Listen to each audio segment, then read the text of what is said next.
Call to order the special meeting for January 24th. Please call the roll. Ms. Will? Ms. Powers? Yes. Mrs. Mason? Yes. Mrs. Chestnut? Yes. Please join me for the Pledge of Allegiance. I pledge allegiance to the flag of the United States of America and to the republic for which it stands, one nation, under God, indivisible, with liberty and justice for all.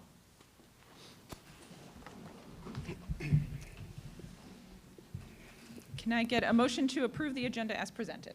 So moved. Second. Any commentary? Please call the roll. Ms. Powers? Yes. Mrs. Mason? Yes. Mrs. Chestnut? Yes. Can I get approval of the minutes from the regular board meeting January 18th, 2024? So moved. Second. Call the roll.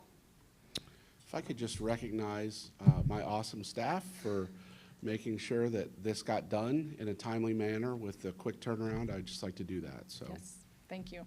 yes. Thank you. Ms. Powers? Yes. Mrs. Mason? Yes. Mrs. Chestnut? Yes. And can I have a motion to go into executive session for the purpose of employment, dismissal, discipline, promotion, demotion, or compensation of a public employee or official, or investigation of charges or complaints against an employee, official, licensee, or student, unless the employee, official, licensee, or student requests a public hearing? So moved. Second. Please call the roll. Ms. Powers? Yes. Mrs. Mason? Yes. Mrs. Chestnut? Yes. And at 5:04.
from executive session. So moved. Motion to exit. Motion executive session at 5:32. So moved. Any discussion? Call the roll. Ms. Will, Yes. Ms. Powers, Yes. Mrs. Mason, Yes. Mrs. Chestnut. Yes, thank you. I would like to motion to appoint Michael Wilson to fill the vacant board seat through the end of the current term ending December 31st, 2025. Second. Any discussion? Okay, call the roll. Ms. Will, Yes. Ms. Powers, Yes. Mrs. Mason, Yes. Mrs. Chestnut. Yes, thank you. We would invite Michael Wilson to come up. Sorry. She has a large cheering section. And I wanted to thank all of the folks who applied. We had amazing applications, 53 of them, and the qualifications across the board were very impressive, so thank you. Oh, do I need a motion to swear him in? No, you Okay, don't. yes. Okay. So we'll go to the board member oath of office now. Please raise your right hand. Do you solemnly swear or affirm that you will support the Constitution of the United States and the Constitution of the State of Ohio, and that you will faithfully and impartially discharge your duties as member of the Board of Education of the Milford Exempted Village School District, Claremont County, Ohio, to the best of your ability and in accordance with the laws now in effect and hereafter to be enacted during your continuance in said office and until your successor is elected and qualified? I do. Congratulations. Thank you.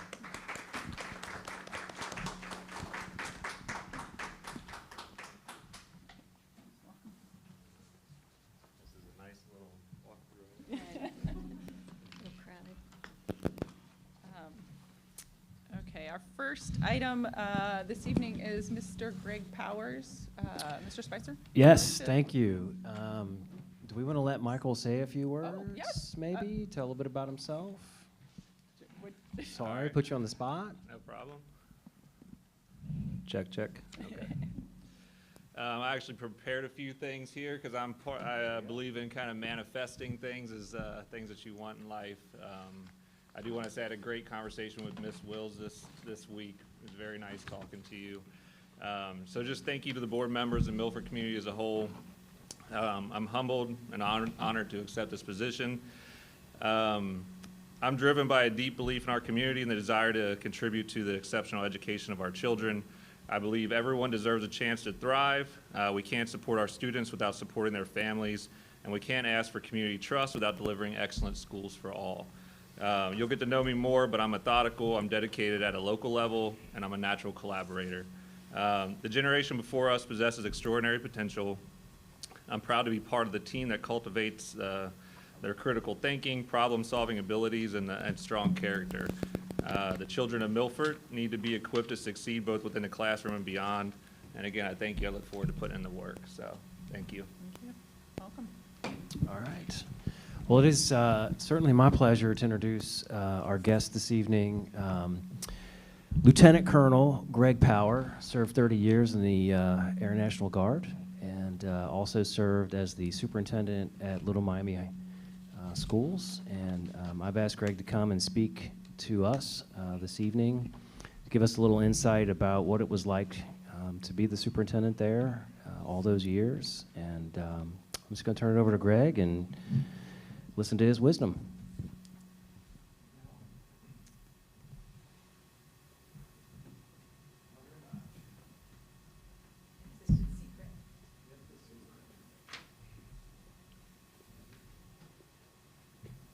It's hiding. Okay. I don't know how wise. I've been trying to recover actually from my superintendent experience. I was superintendent up until August the 2nd, last August the 2nd, and was in Little Miami for 19 years. Actually, I met John Our first administrative gig was in Mason as high school assistant principals, and we've kept in touch during the year. And of course, as John has become the superintendent here, and I became the superintendent over at Little Miami, we've traveled in many of the same circles. Much of our time has been spent, when not in the district, in trying to engage our local elected officials who go up I-71 to Columbus and trying to get them to see the forest for the trees, so to speak, with school funding. And I know John has talked with me a number of times about representatives over here. I did have some experience in Bethel Tate, so familiar with Claremont County as well. And I've shared my interaction with Warren County state representatives. And, you know, it seemed to me, and I didn't really, we superintendents tend to have to be careful about what we say in public, but now that I'm a recovering one, I guess I can say what's on my mind. I did do that my second to the last board meeting. 100 things superintendents should never say. You know, there does seem to be within the state, and during my 46 years as an educator, there's, I think, 4 or 5 times major efforts to engage Columbus in looking at how we fund our public schools. And with each round, you know, it's kind of like Lucy and Charlie Brown and the football. You know, we all, as educators, are out here going, yeah, this is going to be the time. And we all go running at that football. And then at the last minute, things kind of get warped and the football disappears and we end up falling on our butt. But, you know, that's kind of been the cycle for almost 50 years. And in my little Miami experience, where I was in senior leadership in the central office in 2008, we had just come out of a construction project where we had made additions and built buildings. And of course, in that cycle, what are you going to need? You're going to need operating.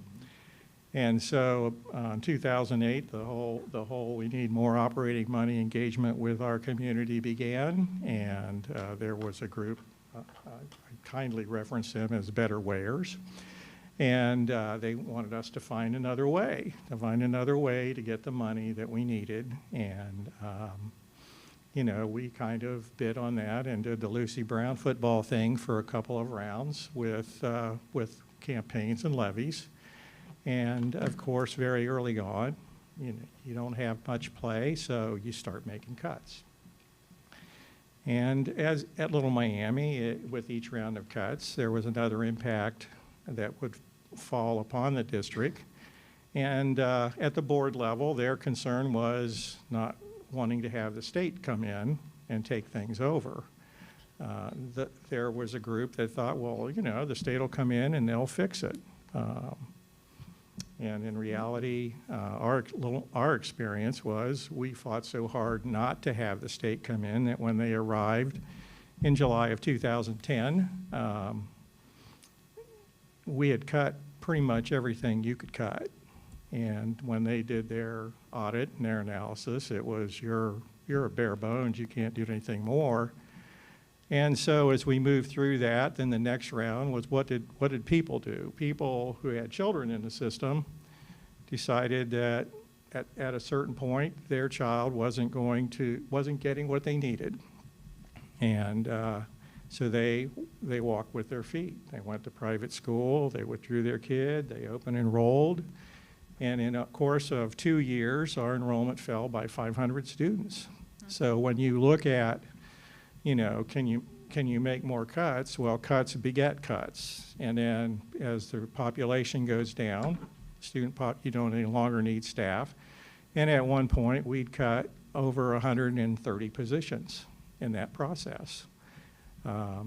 That's when we went to building consolidation. And as a result of that experience, we had neighborhood K-4 schools.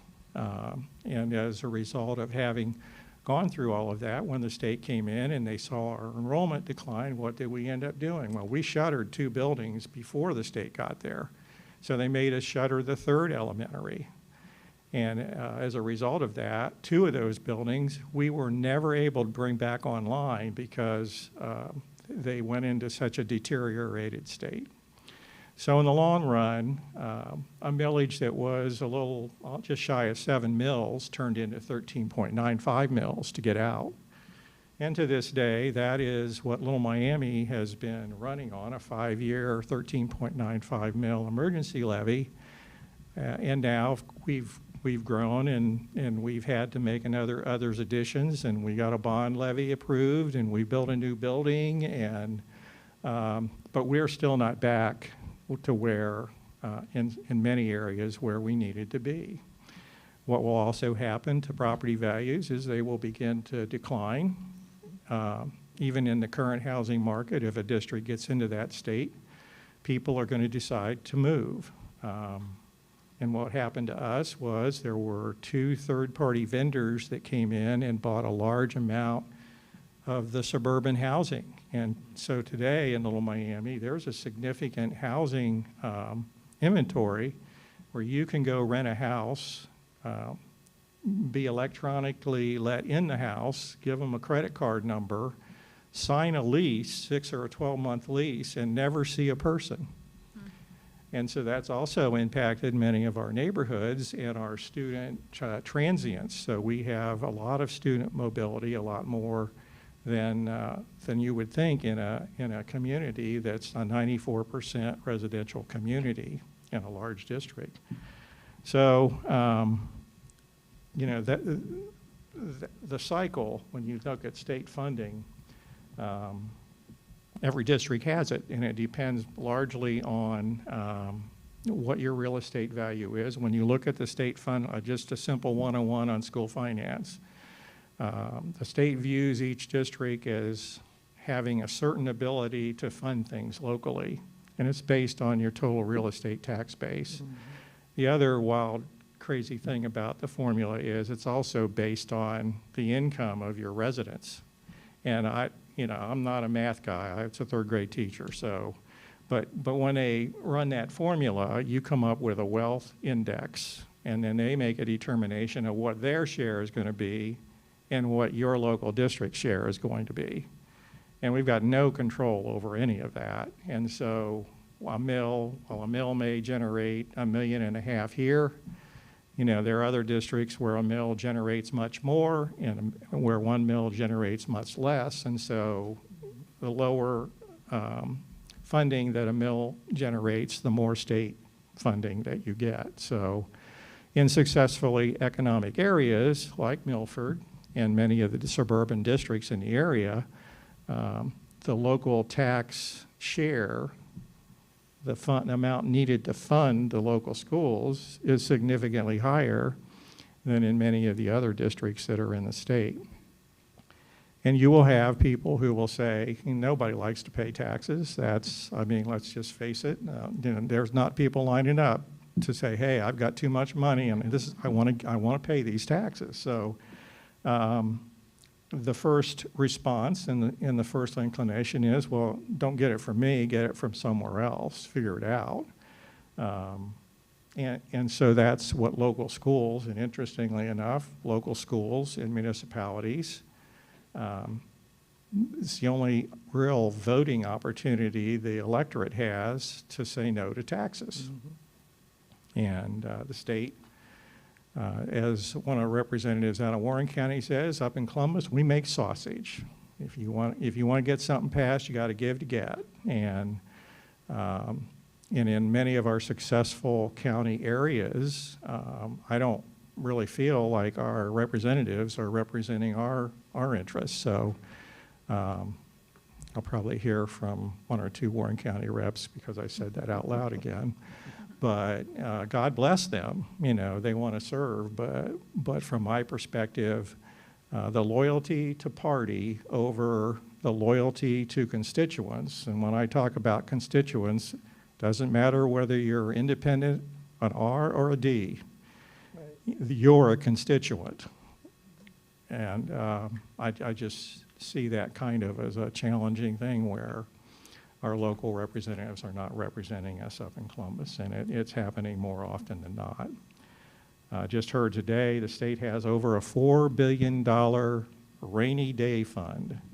Well, hell, if it hasn't been raining, I mean, I don't know, you know, and then there was a representative from over in Warren County that's talking about their goal is to have zero income tax in the state by the year 2030.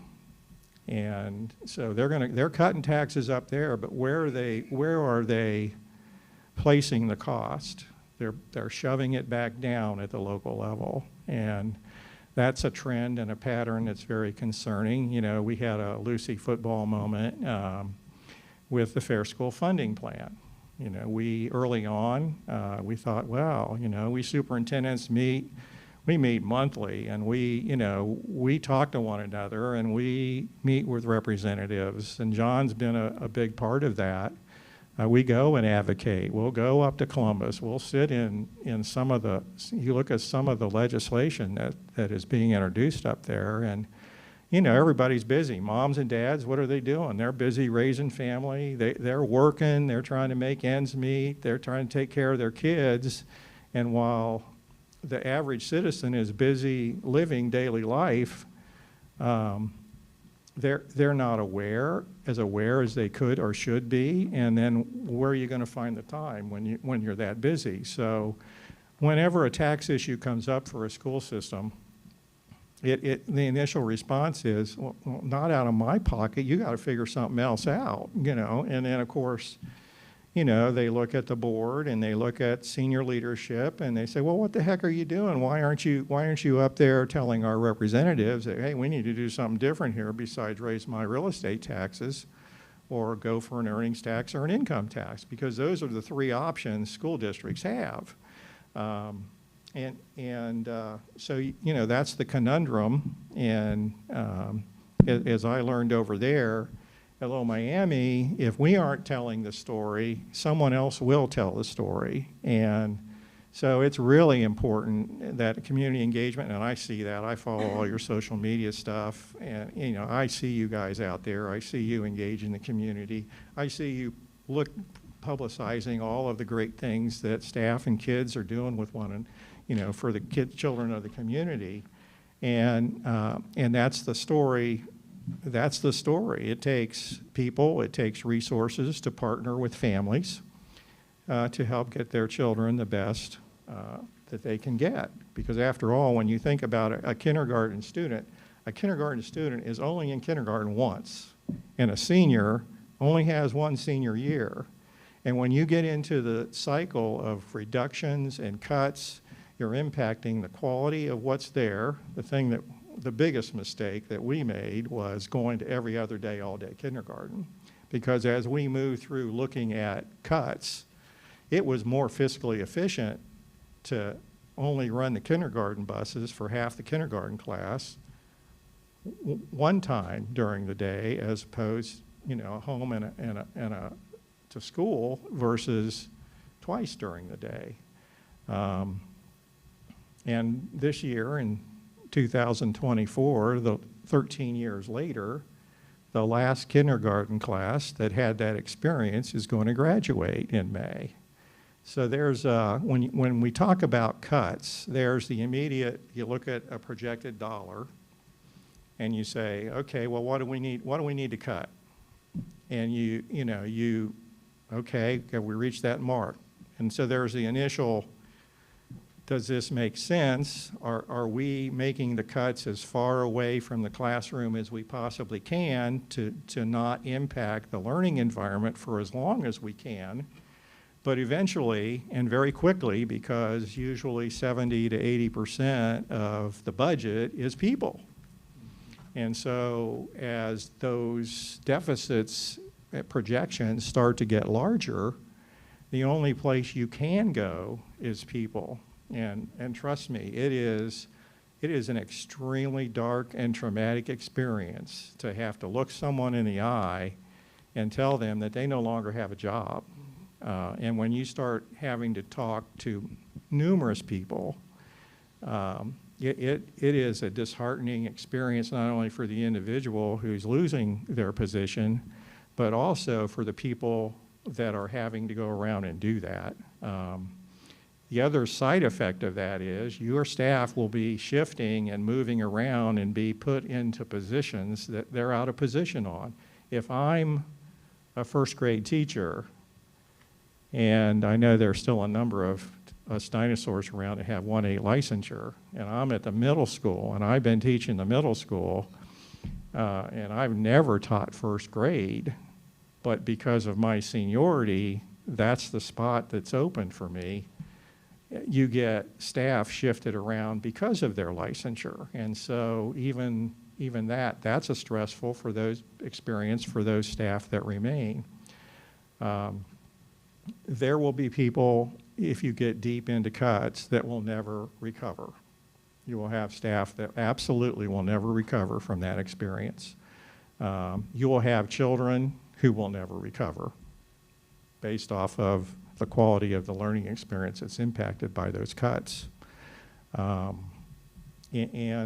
you know, there'll be turnover. And the other thing you will see in anticipation of that, if you figure maybe you're 2 years away, 18 months away from probably being in some kind of a fiscal with the state oversight, you're going to see people who can leave.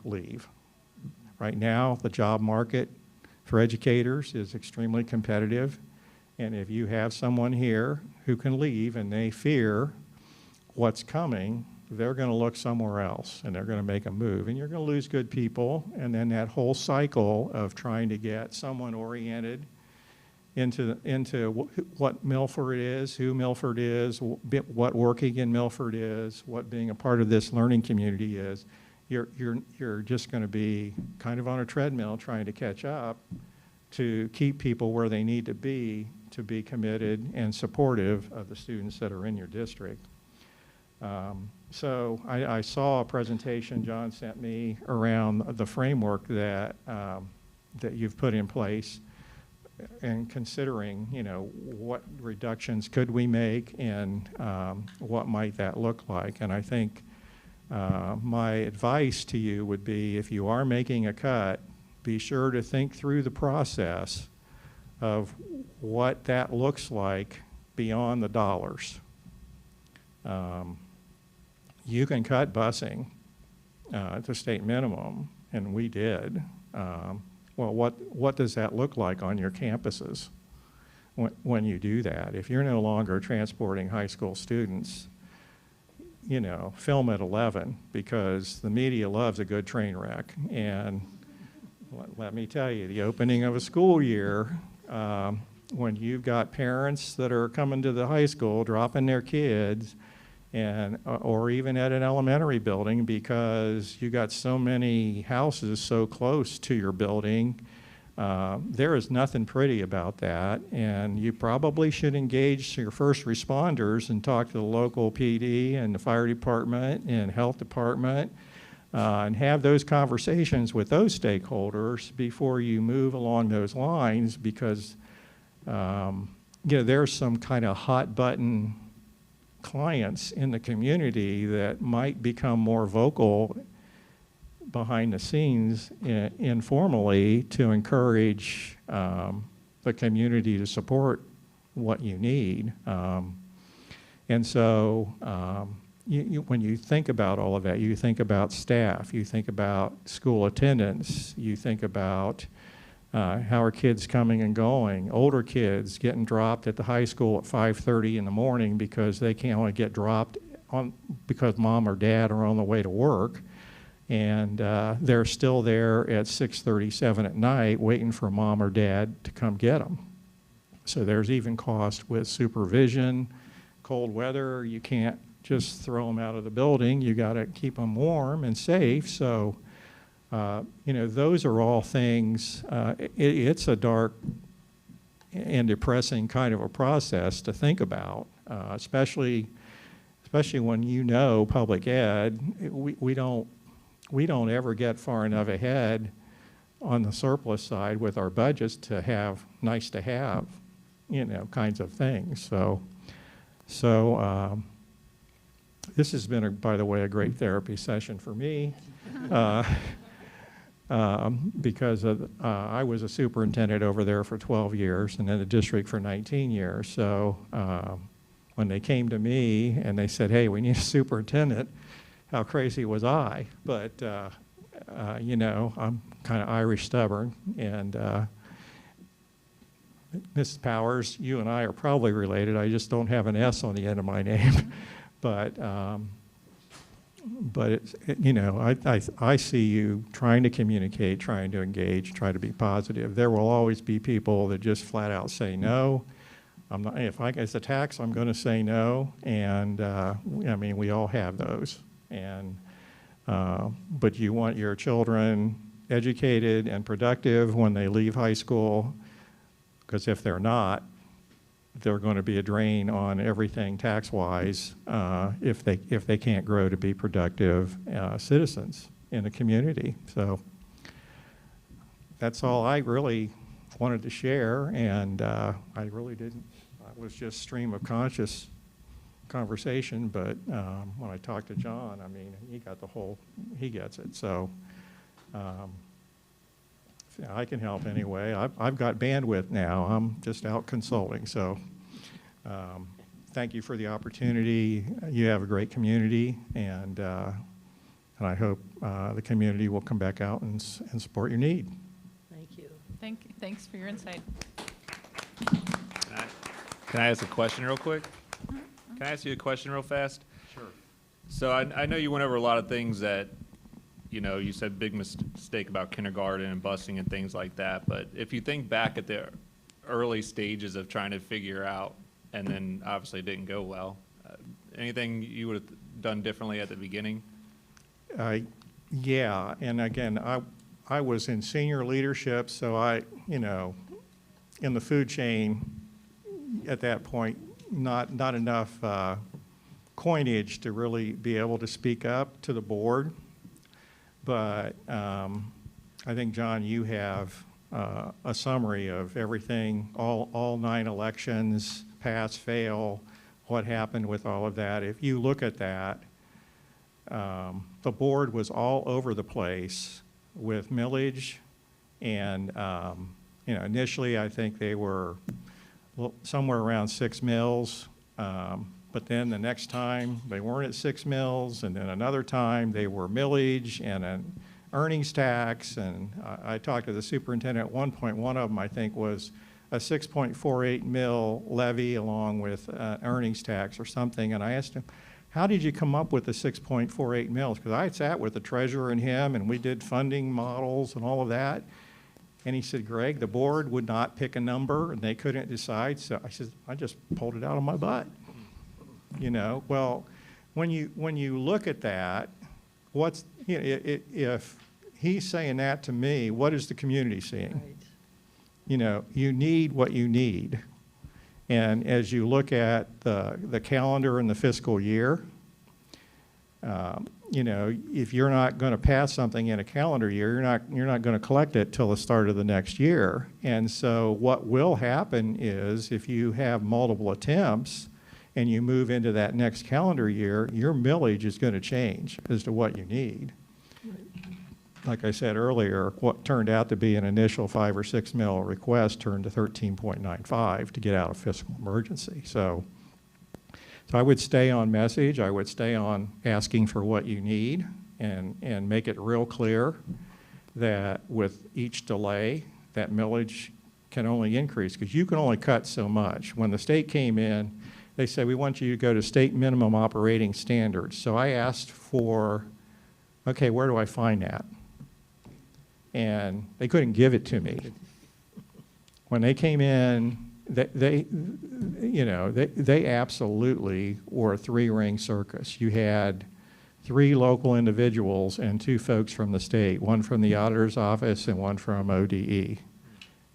And they were the chair and the co-chair. And we had a board meeting, and nothing could be done until that 2 weeks later, when that oversight commission saw what the board approved.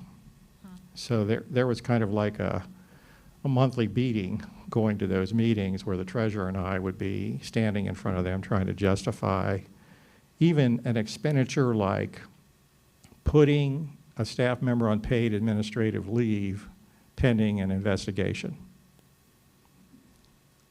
Sometimes things happen, and got to have a person not be around while you figure it out, you know. Well, ask for what you need and continue to tell the great story. And, you know, there are going to be people that are just going to say, don't bother me. I don't want to know why. I'm just no. So your stakeholders, your parents, your families, the ones who are your primary customers are going to be the ones that you need to get them out and get them to the polls. And I know with the new state auditor, 23-page, what you can blah, blah, blah, and not blah, blah do, you know, you got to have a really strong levy support committee in the community that can take the ball and run with it. So, Thank you. Any other questions for the Colonel? Affectionately known as the Colonel, yes. Thanks, Greg. We appreciate you coming in, giving us some insights, sharing some of your wisdoms. You know, certainly I'll be in touch, as we always are. So, we'll okay, stay in touch. thank you. Thank you. Thank you. First commentary, do we have any? I do not. No, okay. Seeing no public commentary, we'll move on to board discussion, and I think this is your presentation? Yep. Yeah, so thank you, President Chestnut, members of the board. I wanted to start off by kind of doing a recap of why we're here tonight, other than the appointment of a new board member.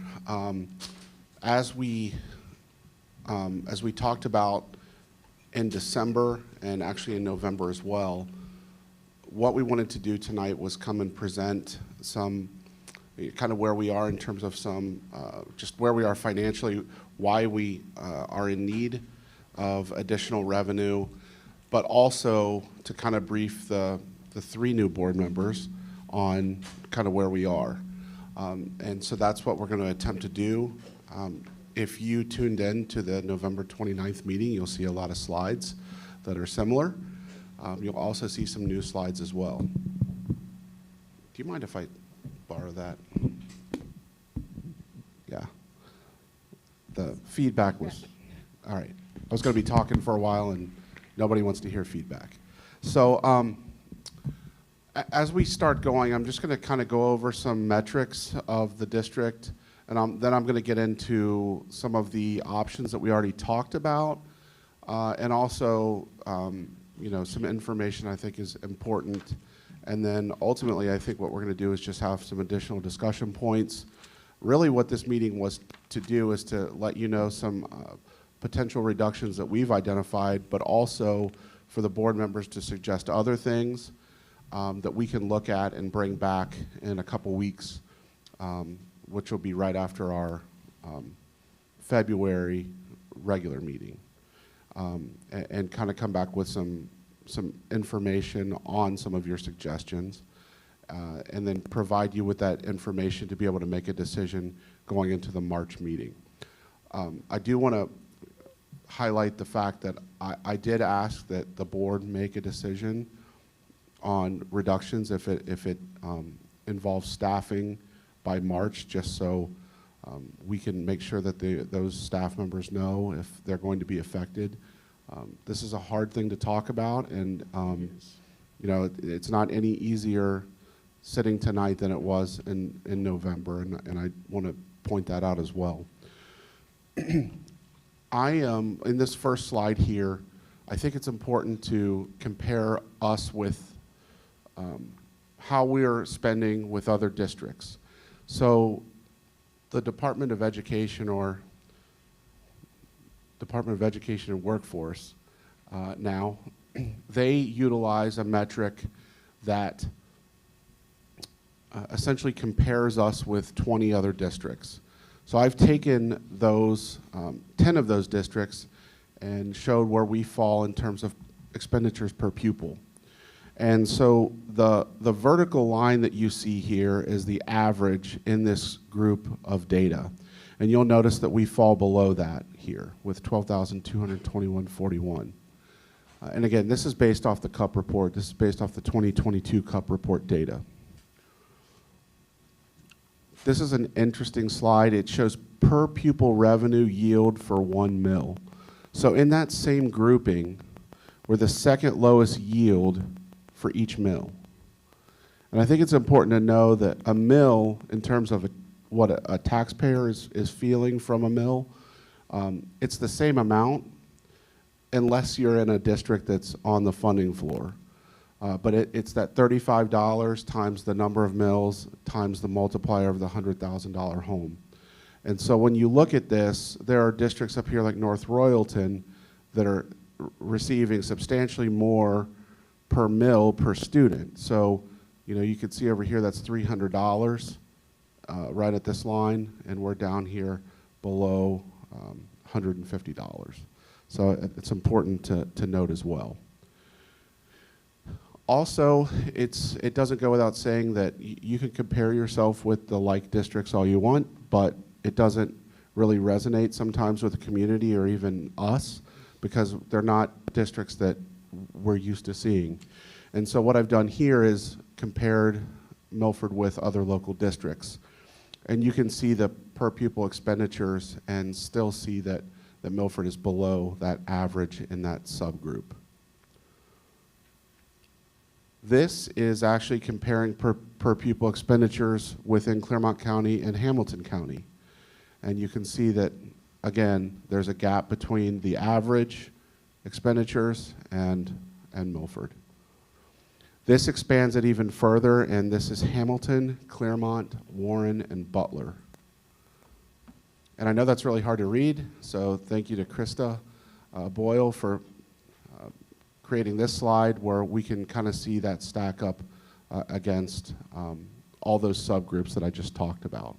So you'll see us in the far left, like districts, the average is a bit higher, and you can see below where we fall within those subgroups in terms of per pupil expenditures.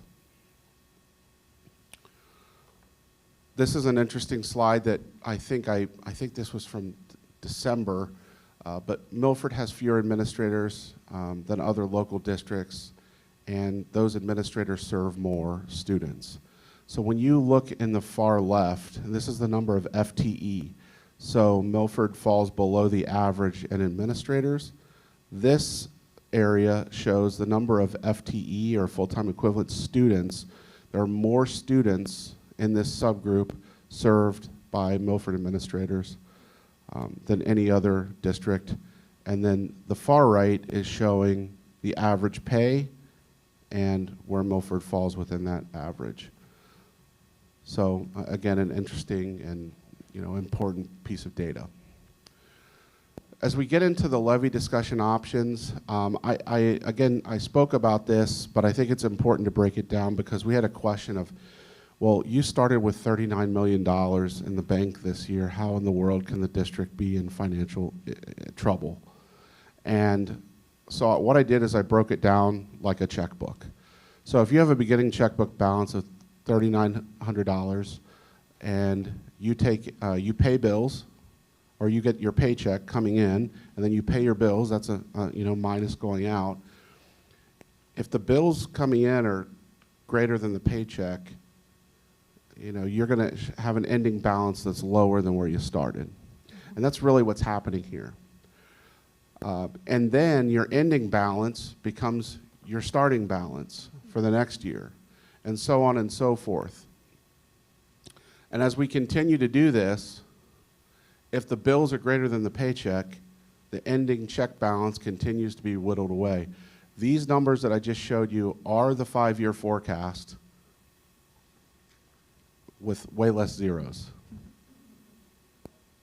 And so when we look at the base forecast and kind of boil it down to revenue and expenditures and starting balances, that example that I just gave you of starting balance, ins and outs, and then an ending balance, then that becomes the next beginning balance, and so on and so forth, all the way across the forecast. At the bottom, what we see is when we go into this orange area, that is fiscal caution, the pink area is warning, and this is emergency. So given our trajectory right now, next fiscal year, we would essentially cross into all three of those subcategories of financial stress. This is a breakdown of our expenditures by forecast line. So when we look at what makes up our expenditures, down here, the blue section, that's our salaries. The orange is our benefits. The green is our purchase services. And then you get into supplies and other expenditures. So you can see that the lion's share of what we spend is on salaries and benefits. And keep in mind that we do contract busing, so there's about $6.5 million of this green section that is basically allocated with busing that other districts might have in-house. As Mr. Power said, when you look at the needs in terms of millage, in calendar year 24, our needs to be able to meet our deficit spending is 7.25 mils. If we were to delay that into 2025, it would become 7.92 mils, and then into 2026, 10 mils. So that continues to ramp up because of the collection. And as he mentioned, when you lose out on a collection, you have to basically wait the entire year. So when we look at scenario A, which is we put the November levy on the ballot, had that passed, collections would have started in January of this year. But because it did not, and we're also not putting on anything in March, should there be a November, we would not start collecting until 2025. That is really the reason why the millage gets higher, because you're getting further and further expenditures over revenues. This is maybe a good point to stop and ask if there are any questions from the board. Okay. Sorry, I do, John. Could you speak to, could you go back one slide? So actually you could go back to, I'm sorry. If the levy would have passed in November, we would have been back on the ballot 3 years later. It was a 5-year emergency levy that would have dropped off. Mm-hmm. And of those 5 years, with a passed levy of 599, how many of those years would we still have been in deficit spending? All but one. And I'm actually going to get to that a little bit later as well. Sorry. Even with the 7.2, even if the district would have passed a 7.25 mil levy right now, it's the equivalent of passing the 599 in November. It would still only be 1 year of revenues greater than expenditures. And I'll show that in a chart. So as we look at sample levy scenarios, these are, 3 of these are really the same that we brought in November for consideration of the board for a March ballot item, which was a 7.25 mil levy with 0 additional reductions. It's important to know that there are already 2.77 million in previous efficiencies and debt issuance. And I'm going to get into that in just a little bit. The option 2, which is a 599 mil, essentially the same millage as November, would result in the district having to cut about $2 million. And it's important to note that those reductions cannot return after the passage of the levy, because it's essentially just that lost calendar year revenue that the district would miss out on. We look at number 3, a 4.5 mil levy would result in $4.3 million in reductions, and again, those reductions could not come back. And then 4, I put that on because we're seemingly going to hear some additional thoughts, and all the permutations of those thoughts could come to different numbers. So part of what we're doing tonight is seeking your thoughts and your input and figuring out where we might go forward. Quick question on the mills and the reevaluation from Claremont County. Is this 599 in 2024 the same to a homeowner as 599 in 2023? No. what is it? How much of a change is it? Like significant, like 30, it's not 30% even though, or I've ballpark. run those numbers. I don't have them Yeah. with me right now. I'm happy to bring those back when we, even at the next regular meeting, but I have those numbers. It is more.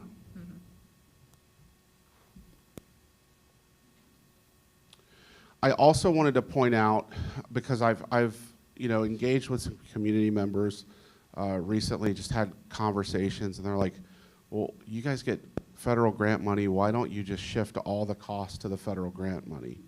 And we're not allowed to do that, in short. It's called maintenance of effort. And when we get funding from the state, that's really from the federal government, the state's just administering it. When we get those funds, they actually check to make sure when I close the books and my team closes the books in June or early July, they check to make sure that all of our spending was just at the same level as it was last year or greater. So we have to spend local dollars on special education and on Title I students at the same rate or greater. And if we don't, we have to give that money back to the federal government. Right. So we really can't just shift all of those needs over to the federal grants.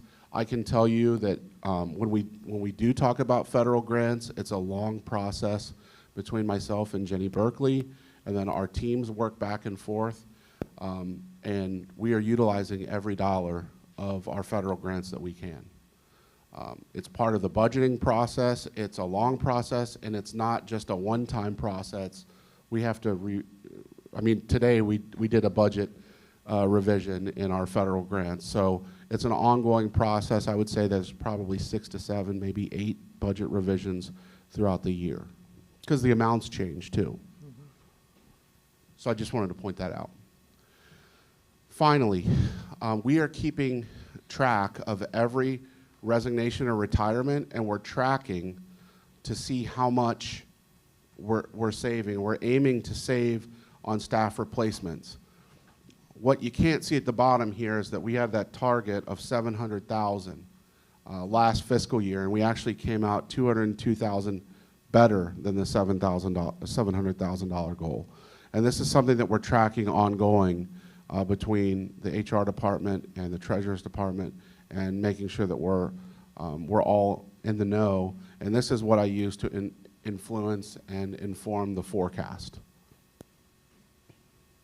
And is some of that money because we're replacing with someone with less experience, so therefore their Yes. salary is less? And that actually feeds into this. So when we look at this option 1, I'm going to actually jump to the bottom section, that $2.77 million in reductions in debt financing strategy. We absorbed 6 positions. So when we looked at that sheet, this prior sheet, there were some positions that we knew we weren't replacing, and we were trying to absorb them within our current staffing levels. And so that was 6 positions, 6 classroom positions. And then we also ended up reducing $150,000 in vendor contracts. The COPS financing, which was the process, we went from a direct loan to a lease purchase agreement where we were able to spread those expenditures out over several more years. And also we eliminated 2 administrative positions, 1 through attrition and 1 administrative RIF. So that's all in there in terms of that $2.77 million. Now, jumping back to the top, if we were to look at this 7.25 mil levy, it would cost $21.15 per month per $100,000. And so, President Chestnut, to go back to your question, what's changed now is that cost per $100,000, that value has gone up. And so that's where that change comes in of the 599 in November is not the same as the 599 going forward. So it'll still be in this example, it would still be 21.15, but my house is not 100 now, it's 130 or something. Correct. Like that. Okay. Right. And again, everyone's home value could have gone up. Some might have stayed the same. But the majority of them went up. And so that, and some of them might not have gone up as much as others. So there's a lot of factors in that. But the $35 per mil per $100,000 is the same whether you're here or in another community. What it comes down to is the value of your home. And the way I have to kind of calculate it is how much property value do we have in the area versus our needs in dollars, and that's where I have to do that figuring of how many mills will it take to meet the district needs. Okay, so this is option one.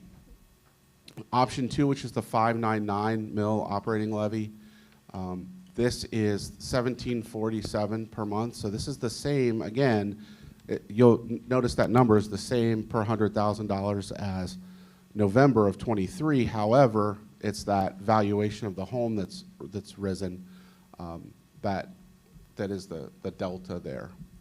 And again, all of these keep in mind that the savings that the district already made through those efficiencies and absorptions.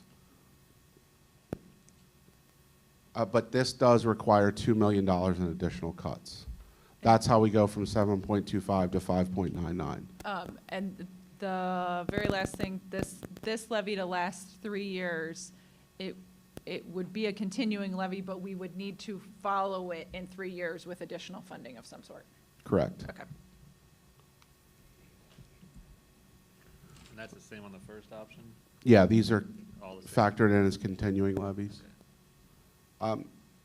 That's not to say that you couldn't decide to go the emergency levy route and do a conversion to real dollars. That's an emergency levy is a fixed sum levy, so it doesn't matter if we're talking about it in fixed dollars or we're talking about it in continuing millage. But if we went with an emergency levy, then that would not be renewed at the next time. So we would have to take like that 5.99 or whatever and then add on to it. So the ask would be much larger, correct? Right. What you're going to end up, my suggestion if you did go an emergency route is to go 5 years, because the district would need new funds in 3 years, and you would not want to be trying to renew and also be asking for more at the same time. There's a huge delta in what the district could receive potentially in funding. So, but the other challenge is that if you do an emergency levy, the whole idea going back to November with the emergency levy was to potentially explore a earned income tax. And so the whole reason that I brought it to you as an emergency levy was to say we could put this on for 5 years, fix some, and let it expire if we were able to educate the public and get an earned income tax passed. That was the whole catalyst behind that. And so, that's got to be a decision point for you all. But I think the other thing is if you go the emergency levy route, you're going to be stacking levies where you're going to be in a constant state of levy. You're going to be renewing. You could substitute it. You could do a lot of other things, but it'll be a constant state of every 2 years or every 3 years kind of going back. But, you're at a 3-year cycle anyway, the way this is working. How would that be different if we explored and went the income tax route? So first pass one of these and then look at an income tax as the next. Same in 3 years? So the nuance would be if you do a continuing, it's going to continue to stay on the tax duplicate. So potentially that earned income tax could be less. If we're looking at an emergency that's going to expire, that earned income tax would have to be more, because eventually you're going to lose that emergency millage. It's going to fall off the tax duplicate. Is there ever a situation where you would go to the ballot with an earned income tax combined with a levy? Well, I think that, just heard that Little Miami did that. I attempted to. Yeah, I think it would be very difficult to educate the public on that. Not to say that, I mean, clearly it's been tried, but it's an option. Let's say that. All right, any other questions about option 3? I do have a question, and that is, you've given us options. I have the feeling that the options are, what do we think we can get the public to pass? I would like to see an option that shows, what do we need? What do we need is option 1. Is that, It's a 7.25. okay, does that meet all our needs? Do you wanna- Sorry for the We need a new sound system. When you say, what do we need? We need a 7.25 to keep everything that we have in place right now. And what I think is important to know is that the reductions that are up there, those are cuts now. Those are not reductions. The 6 positions have been absorbed. Those are gone. The 2 admin positions, they're gone. They're not coming back. So if you pass a 7.25 or you ask for a 7.25, you're asking to keep everything status quo within this district in terms of everything that's offered, the people that work here, and continue to look for efficiencies. We do it every single year. We look at staffing. If we can absorb something, we do it. We've done it for the last 4 years that I've been superintendent, and we've done it prior to when I was in HR. So we will continue to do those things. 7.25 is the ask. I know my slides are coming up, but I would just reiterate, everything that we're going to show you tonight that we did back in November has value and purpose. And there's a reason why we have those positions, and there's a reason why they're working with our students. And, you know, I don't know that everybody wants to hear it, but 7.25 is what we need. I don't think we should cut anything, That's what I wanna because there is something, the next slide, can we go to the next slide, John? The next slide, we're a destination district, and there's a reason why we're a destination district, and it's for all the things on these next few slides. You know, we have a great transportation department that, you know, picks up our students, and our bus drivers know our kids.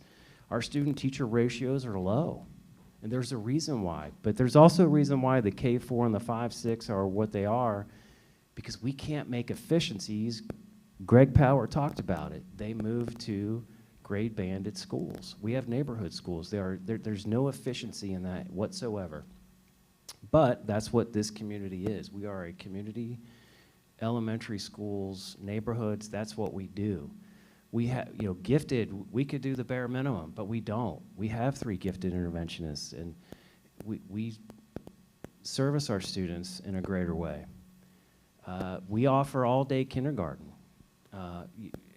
We should be offering all-day kindergarten to all of our students. The data is very clear about what happens inside an all-day kindergarten for those students. We can't afford to do that. $2 million for us to move to all-day kindergarten. We have the best, absolute best mental health services in Ohio. You can ask anyone.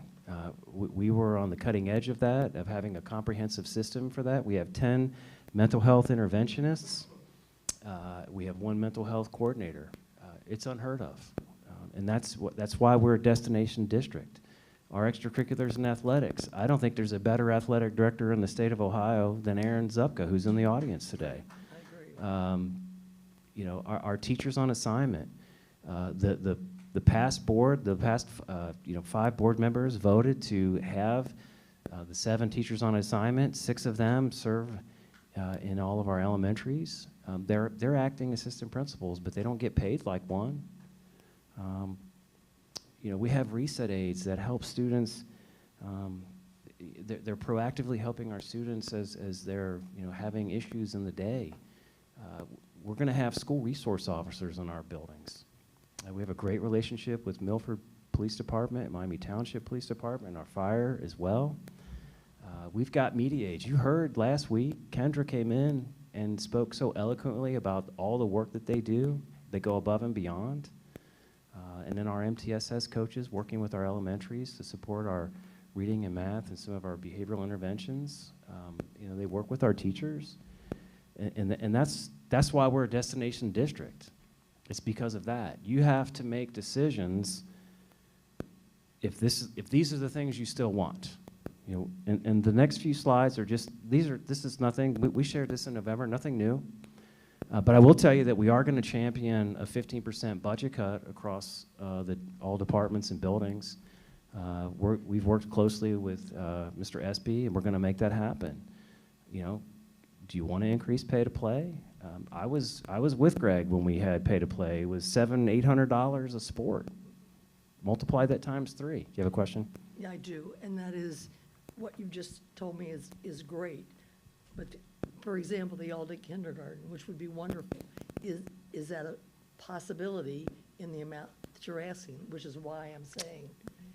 Correct. What's Hold our on. need? It would cost an additional $2 million. So I guess the point there with that slide was we would love to do all-day kindergarten. Right now, we have only a portion of our kindergartners going to all-day, and they're paying tuition. And so the difficulty with, if you went to all-day kindergarten, first of all, you can't do that unless you remove the tuition. And so we lose the revenue of the ones that are paying tuition, and then there's an additional cost because we have to add staff. So there's no way, given the current financial forecast, to be able to add to go to that level. Well, that's why I asked the question, because what is it you need to make us what you want us to be, as opposed to, we want this 7 point la la la as a stopgap? So I think that we would have to add 1.5 mils to that 7.25 to get to all-day kindergarten. So it would be a nice to have, but I don't know that we're there as a Okay. community.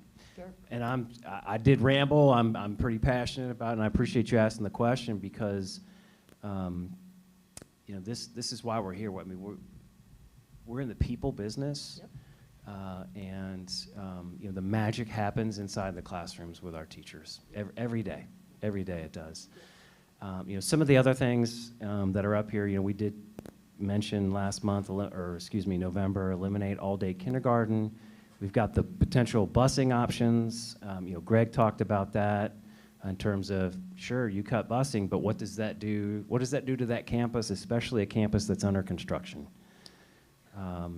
You know, And what does it do to those families? Absolutely. There are a lot of families that don't have a grandma like me to Correct. take Now, the kids to school. busing is one of the furthest things that directly impacts the classroom. However, it does impact the classroom because of students being able sometimes to get to school. So there's an attendance, so it does impact. We know that.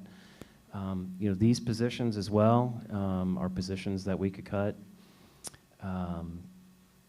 You know, we talked about our teachers on assignments, our MTSS coaches, you know, our media aides again, and then our reset aides and what they do for us.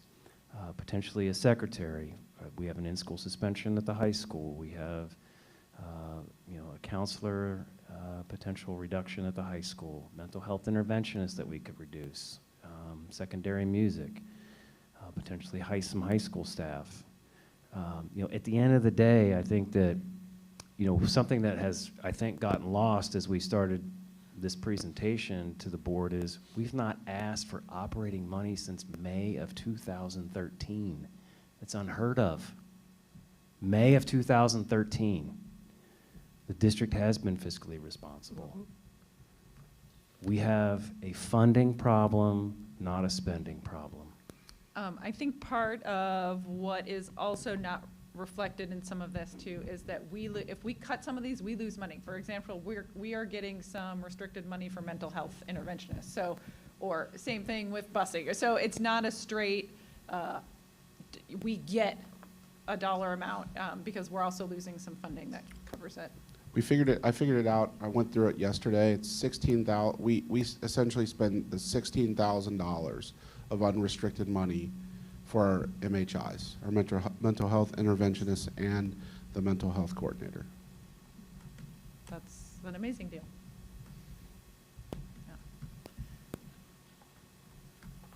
When you're talking about a destination district, Mr. Spicer, what are we doing with this to kind of reach the community members that might not, you know, have kids in the school, or the older community members? Are we using the school buildings or the facilities to host any sort of classes or anything they might be able to use to save money out of their fixed income? And then I know that when I was talking to Miss Wills, she was talking about, I know we have I believe a Silver Sneakers program that gives Yes. people access to sporting events and things. And, you know, are we pushing that enough to the community for them to realize that benefit and where that might be saving them some money?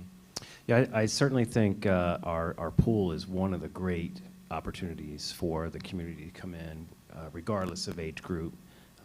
I will tell you that some of the focus, and Krista Boyle, our communications director, could also chime in a little bit if needed, is that some of the focus from the Citizens Advisory Commission is how do we reach some of our families and constituents that don't have kids in schools. And it is likely a number of 60 to 70% of our community do not have kids in schools.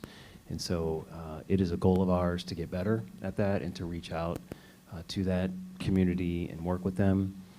You know, one thing that John had mentioned earlier too is, to his credit, you know, when we did some of our Milford 101 finance roadshow, if you will, you know, we heard earned income tax was something that was palatable to folks. We did hear that, but it takes time for that to educate and to ramp up. So you're 100% correct. We need to do better in reaching out to those families. You know, one way to do that, and one of the best ways to do that, is through a mailer. Yeah. Mailers are expensive. Okay. Very, very, very expensive. And but that's something that we need to continue to look at and do better. Yeah. No, so I mean, you know, I spent some time working on the bond and the levy, you know, with you guys, and I do think that's something that we have to focus on through communication, right? Is making sure we're pulling the whole community along with us, you know, making those decisions at the ballot a little bit more easier. To answer a question earlier that Mr. Spicer brought up, what you see up here right now, is if a 7.25 mil levy were to pass. So the thing that I want to draw your attention to is right here. There's only 1 year, fiscal year 26, where the revenue is greater than the expenses. And I want to point out it's $382,000 on a $93 million budget, in which it's very tight.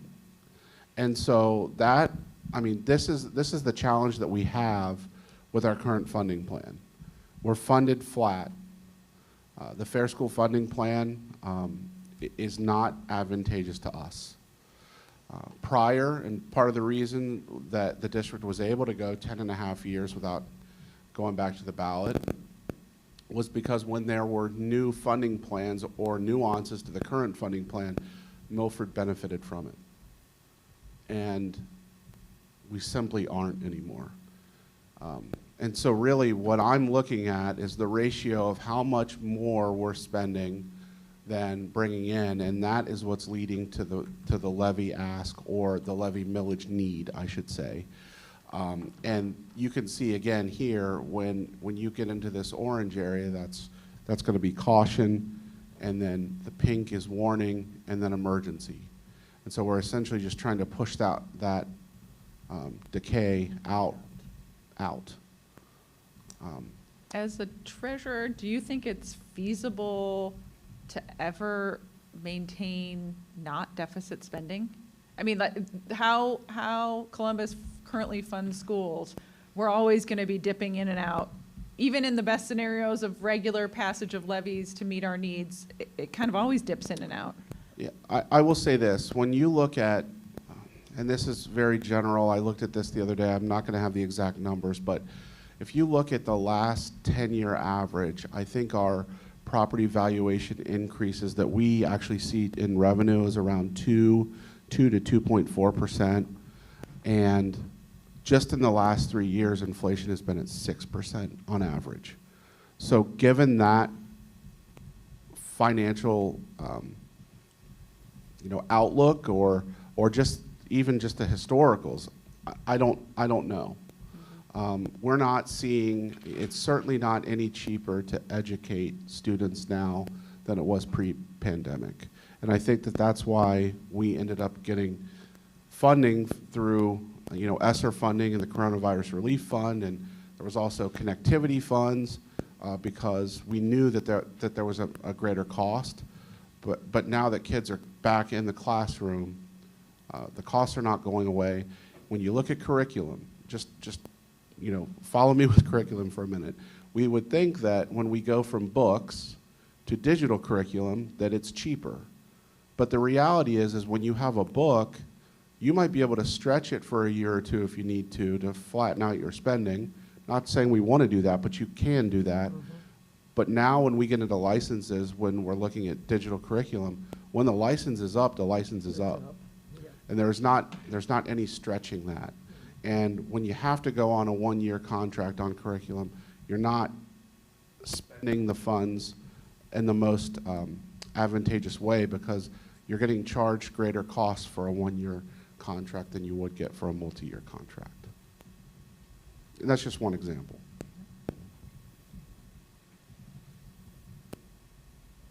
I will also say, when we as community members are paying more at the pump for gas, we are also paying more for, for gas as well to bus our students. We are funding the fuel in the buses. That's not part of our contract. So as fuel costs go up, our costs go up. As they go down, they go down. See a lot of people talking about delivery charges on their electric bill. We are not immune to those charges. So those are all things that just kind of hopefully drive home the point that we're feeling the pain as well.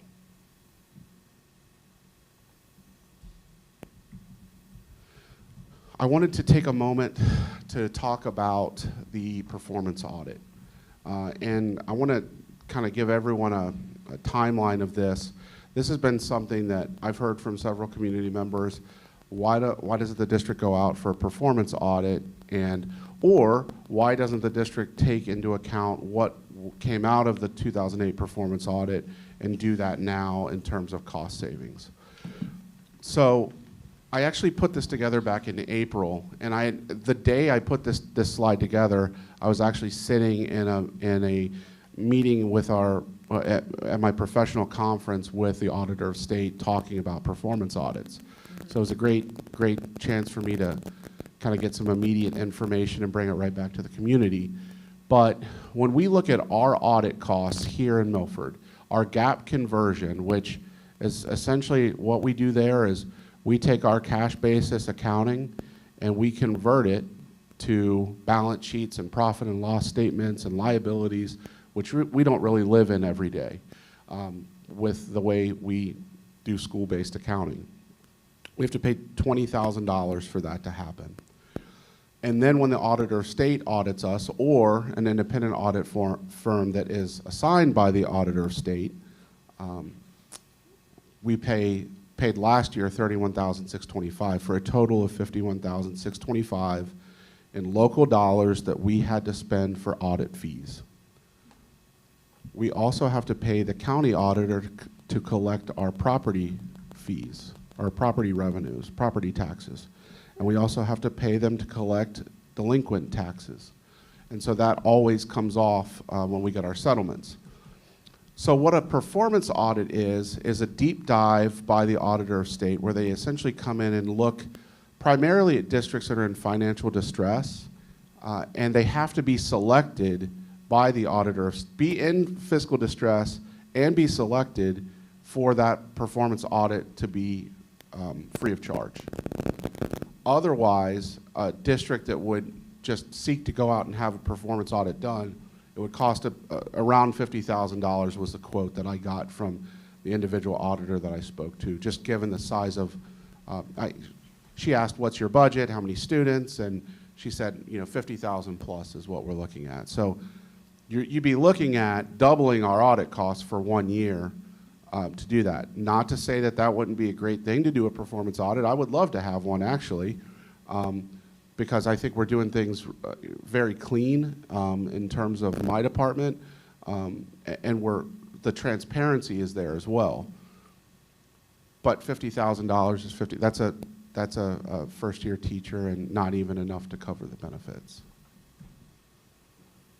So going back in terms of history, so why was it initiated in 2008 for the district? The district at the time had failed 4 operating levies: May 2006, November 2006, February 2007, and March 2008. And the district was in fiscal caution, nearing a negative cash balance. When I did my treasurer internship here in the district, I was teaching and going down as soon as the workday was over, went down to the board office and worked for a couple hours. And the secretary in the office at the time told me that during this time, the district had about $60,000 in the bank at the end of the fiscal year, and that every phone call was a bill collector. So it was not good times in the district. And so when we look at what happened next was that the performance audit was initiated in March, I believe, of 2008. And then in November 2008, the district passed a levy. And then the performance audit was released in December of 2008. So the district kind of received that funding source. Not to say that the district ignored the information, but I spoke to the treasurer of the district at the time. I also spoke to the superintendent of the district at the time, and I wanted to kind of jump into their head and figure out why did you make the decisions that you made. And so going forward, what I learned from that is the district opted to reduce benefit costs by joining an insurance consortium, which is called Swoosh, and we're still in that insurance consortium. In my opinion, it is the Cadillac of insurance consortiums, and I don't mean Cadillac in terms of the highest cost. I mean in terms of we get data immediately when we ask for it. There are some consortiums where you don't know how you're performing as an individual district, but we're able to get that, and we also get corresponding increases based on how we perform. So you're incentivized to perform perform better in terms of being in that consortium. We also are in board meetings where we sit across from one another and hold each other accountable. And what's important there is we also ask questions. How are you able to get a negative and an increase? There are negative increases, so like your costs actually go down in terms of insurance. This also was when the health savings account was started with those contributions, and they've remained the same. So this had an immediate positive impact on the district. Also, another one of the items that was listed was eliminating pickup on pickup for administrators. And I talked to the superintendent, who thought that at the time when they did benchmarking with other districts, they felt that they were going to lose administrators if they eliminated pickup on pickup. And also, his concern was higher legal fees, because having less experienced administrators was going to lead to potentially higher costs in legal. And that was based off of information that he utilized at the time, having been a superintendent in another district. So I also think it's important to understand what pickup on pickup is. So when an individual might go from being part of being a teacher and maybe moving into administration, the number of days added could be somewhere between 30 and 40 days on the contract, and the pay jumps up not commensurate with that number of days. So the daily rate actually drops for our administrators when they go from the classroom to administrators. When you're part of the teaching staff or part of the classified staff, the district contributes 14% towards your retirement. And that's a state law. It's required. So both SIRS are our classified staff, STRS are our teaching staff, or also board office administrators would be STRS as well. What happens with pickup on pickup is to make up for the daily rate dropping, the board picks up that portion that the employee would normally pay towards their retirement. And so it actually creates a 15.9% pickup for STRS or 11.4% for SERS. And so what I wanted to do, and again, this is an older, this was back from April when I did this, but I actually reached out to several districts and received this information back. So when you look at the board office administrators that receive pickup on pickup, only one district, which is Reading, did not offer that in those that responded. And there are four in the far right column which said that they don't give their principals or other building level administrators pickup on pickup. So you can see the overwhelming majority of districts are offering this to their administrators. And we've talked about this multiple times. If the district were to eliminate that or even reduce it, it's likely that those administrators are going to seek employment in other districts. So that was a lot,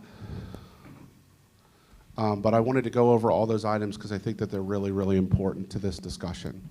And so, do you have anything else you want to add? I think what we're looking for now are just maybe some additional ideas from you as board members or additional discussion points on where we go next. We discussed the earned income tax a little bit. If we were to move forward with something like that, obviously we wouldn't do it for this this year's election, but what would that look like moving forward? Like, what would be the plan to educate and get people on board with looking at an earned income tax scenario? I think there's a lot of education that has to go into it. I think a lot more, probably Finance 101s, town halls, meetings, and probably not meeting here or in buildings, like going places where people hang out outside of the school district, I think would probably be what we would need to do. I think we also have to understand the difference between the property value and property tax versus an earned income tax and how it's going to affect people differently. And also, educating our retired community, because those individuals are going to be the ones that are typically on a fixed income that are going to be, it's going to be the most advantageous for. Yep. But aren't we going to have to educate the public anyway on whatever levy we're going to be doing? Absolutely. As a school district, we can only provide factual information. So, and that's what I'm here to do. I did it, leading up to November. It's got to be factual. There are other entities that can go out and, promote or promote either way, yes or no. But, there's going to be education that has to happen. Mm-hmm. I think there's a lot more education that has to happen in a community that hasn't seen an earned income tax or a traditional income tax. Which I'm not anyway in favor of a traditional income tax.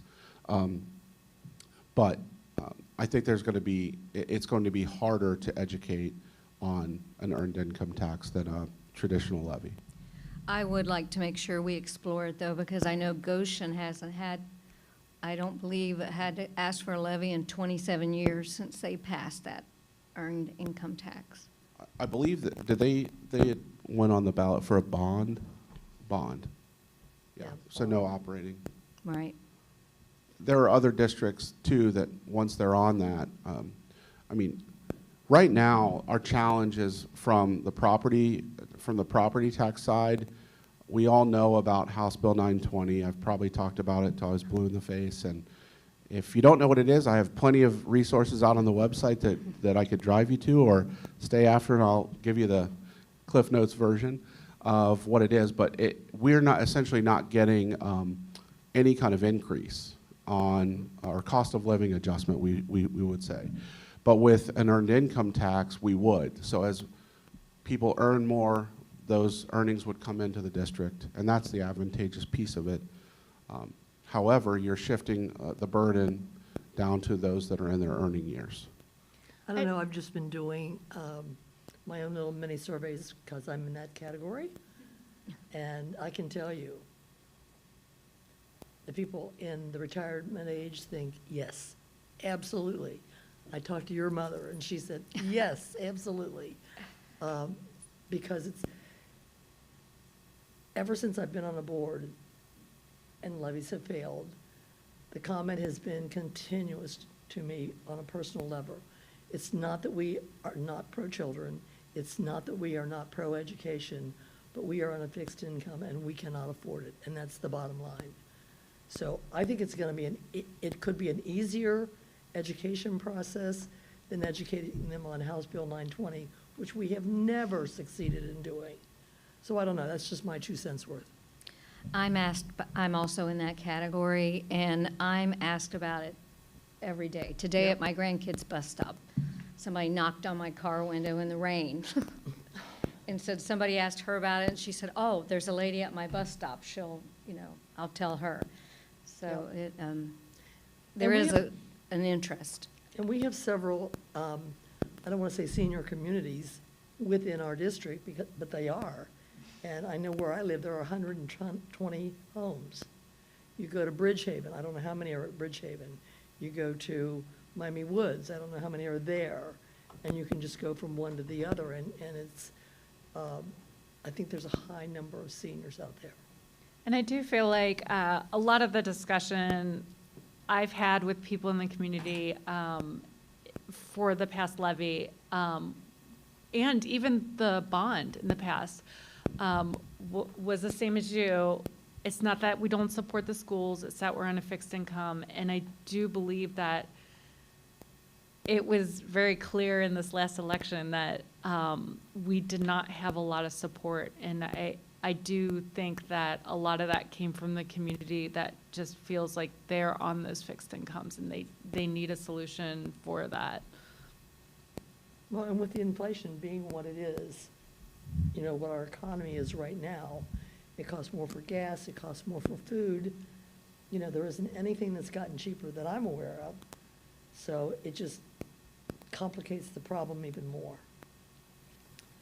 I will play slightly devil's advocate as a person who's in the 2-income earner household. Yes. It ends up being almost, definitely more than double than what the property tax would be on the income earning household. So it's a pretty heavy lift for folks. So when I'm talking to folks on the soccer sidelines and stuff, I mean, like, they do I it, know, right? I'm sure. So it's balanced. But on the other flip side of that is the longevity. I mean, the fact that it would grow with us, and we wouldn't have to be like, hi, it's 2 more years, hi, we're back again, it's 2 more years, we're back again. Well, and how many times have you heard, why don't you have enough money? They're building all these houses and all these children, Right. it goes right back to 920. Nobody understands it. I will also say that the analysis that I did, and this was based off the May 23 forecast, was that a 1.25% earned income tax would keep, I mean, it was as far out as I could project. We were was good. 10 years, is that what you? Yeah, I think it ended up being 9 maybe, but it's, and then additionally, in 2030, the bonds for the 4-pack elementary, McCormick, Mulberry, Pattison, and Meadowview, that falls off. So that's important to note as well. Sure. And actually, I was notified that the bond millage is dropping because the valuation went up. With a bond, you're collecting a certain amount to Right. pay off that bond. So that bond millage is now in the 1s. How often do you have to go back for the earned income tax? It could be just continuing. Okay. Right. And then earlier you're talking about the emergency levy, how it'd be 5 years, and then 3 years in, you have to go back for more funds. And at that point, you could educate people on the earned income tax piece. would they be paying double for a year or two, or how would that happen in the time for the one to fall off and the one to continue? It would be a 2-year period where they, well, and it takes a little bit of time for the earned income tax. It's longer than a property tax. Like there's a phase in, especially because employers have to be the ones that actually withhold. And so I have analysis where I can show you how it kind of ramps up over time.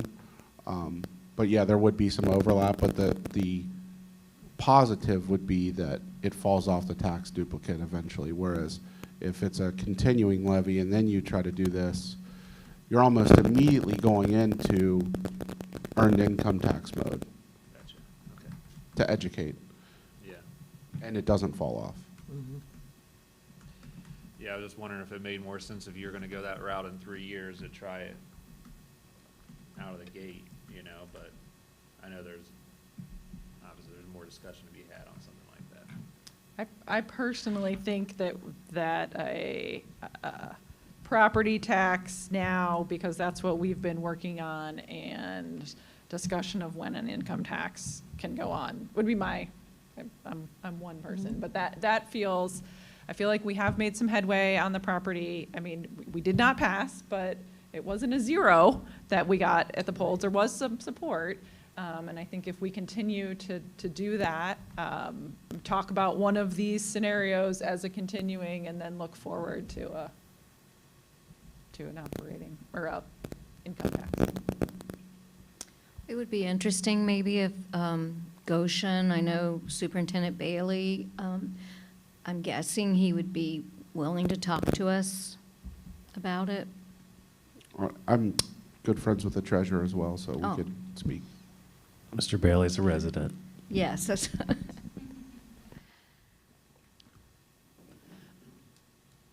We don't have to make any decisions on the scope. Do we want to talk a little bit about if there needs to be cuts, if, you know, like, I personally think that we probably need to put some cuts. I don't know that, it would be hard to go back with a higher amount than we had before and a higher impact because of the new county evaluations and not doing any cuts. And I want to preface by saying that when we talk about any reduction in positions, it's not reflective of we don't appreciate the jobs that are being done there. It's a balance. And I feel most comfortable with it being a little bit here and a little bit here and a little bit here. So is there a way to do one of those types of positions and one here and one here, as opposed to just wiping, you know what I mean? Like, I don't feel comfortable saying we don't want any reset aids, or we don't want any TOAs, or, you know, like wiping out a whole category. I personally think that if we could make it up from one here, a shared that, and I don't know what those are, but. I agree with you in principle, because I feel like if we go back with the same ask without cutting anything, we're saying that we're not listening to our community. I feel like the community was pretty clear that they were not for this full levy. And I mean, as much as that pains me as like a school board member and a parent, like, I do think we're going to have to go back with some cuts. And I do believe that it's not like wiping out an entire category. I would like to look at options where we can spread it across categories, if at all possible. I would be loath to put busing on the list personally. I just think there are a lot of families that don't have, don't work from home, or stay-at-home moms that can drive them. I think attendance is crucial to academic success, and I think attendance would almost automatically go down, you know, if they didn't have an easy way to get to school. But when you place that against something that is totally academic related, Yeah. are you willing to give that up? I'm not. Yeah, we're in the business of educating, not Exactly. transportation. That's exactly right. You know, it's sort of I a see what you're saying. heart-head thing. What limitations do we have to extend a day? I remember that there have been points, and I've seen like that extended day fills up, so even families who want to use that service can't. If we were to cut busing, would we be able to open more extended day for for working families? Typically with extended day, we have limits on space as well as the number of students per caregiver. So as long as we've got space, once we get enough kids to add another caregiver, we can increase sizes, but we do have a space limitation sometimes. So it's kind of like it jumps a little bit, you know. Our extended day program is an enterprise fund. It's required to stay in the black. So we have to balance that, and we don't want to add additional staff if we don't have the students paying the tuition, but the fees to cover it. So yes and no, I guess, would be Maybe. the answer to that question. That sounds like a Yeah. definite maybe. Will extended day change after the new middle school opens? Yes. Talk about that, Jenny. Well, are you talking preschool extended day, or are you talking elementary extended Just day? overall, I'm just asking. Elementary extended day won't change. We are moving to, we will only have 5-year-old at the preschool, correct? For extended day. So the extended day at the preschool, currently we do 4 and 5-year-olds. Moving forward, 3 and 4-year-olds. 3 and 4-year-olds, I'm sorry. 3 and 4-year-olds, we will only have it for 4-year-olds. And that will start in '25. When we move the preschool into the elementary schools, that's when that will change. And did you say that was because of space? Yes. And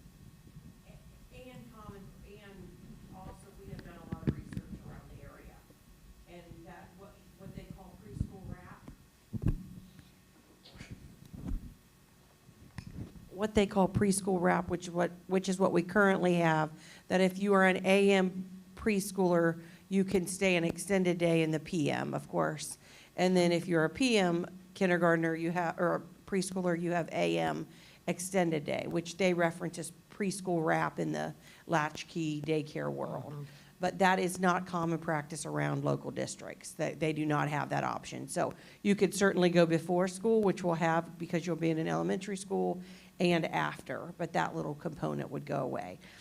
So we, as Jeff had shared, we were going to allow this year those students who would have had extended day that next year when they move, for that, if they're a 4-year-old, we would allow those families to keep that for that 1 year, and then when we opened registration next year, extended day will not be an option.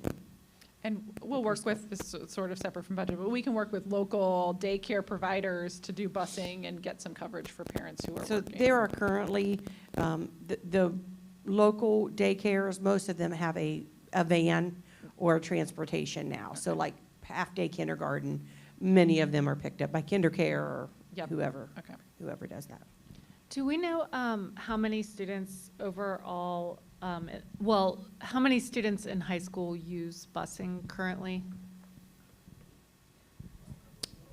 Not a direct number, but Okay. we'll get you the ridership Okay. numbers. And then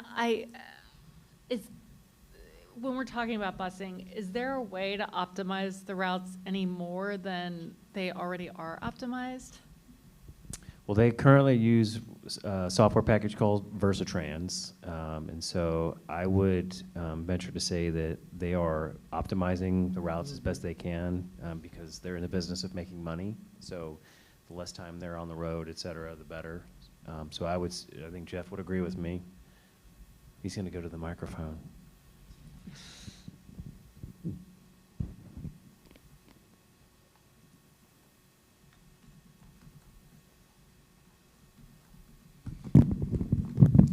One of the things you have to remember about busing and efficiencies is a bus has 2 limits on it. One is obviously the number of kids you can actually put on a bus, right? Obviously, you can put more elementary kids on a bus than you can put high school kids on a bus because they're smaller. But the other thing that we run into on some of our routes is timing. You know, you can't start your second-tier elementary routes until you've dropped off your junior high and high school kids. And with some of the edges of our district, like getting out to McCormick and some things like that, becomes a challenge where, yeah, we could theoretically continue to pick up some more kids with that route, but they're going to be late to school. So there are two different, when I go out there and I look at the buses, I see most of them pretty full. We get some complaints that, I had one a couple of weeks ago said, my one kid drives, she rarely rides the bus, but I forget what their reason was. She said she can't ride the bus on those times where maybe mom needs the car or something because there's no room on it. So some of our buses are very full, but if you see a bus driving around that doesn't look full pulling into a school, it's probably because they just didn't have any more time to pick up additional students. That makes sense. So yes, we do look at routing constantly.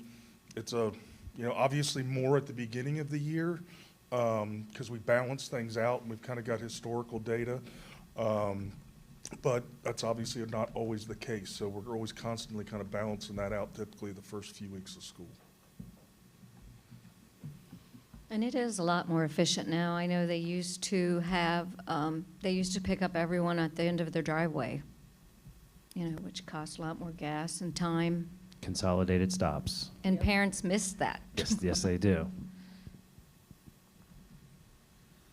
Do we start out the year thinking every kid's gonna ride the bus? Or, I don't know, sorry, you were at the mic before.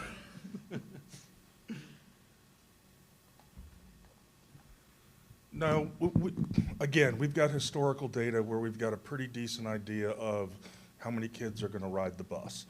One of the things they do is they'll have 2 or 3 buses just kind of floating in the district. So when a bus gets full, they'll get on the radio and go, hey, this is bus 70, I'm over on, Dublin, and my bus is full, can somebody come help me?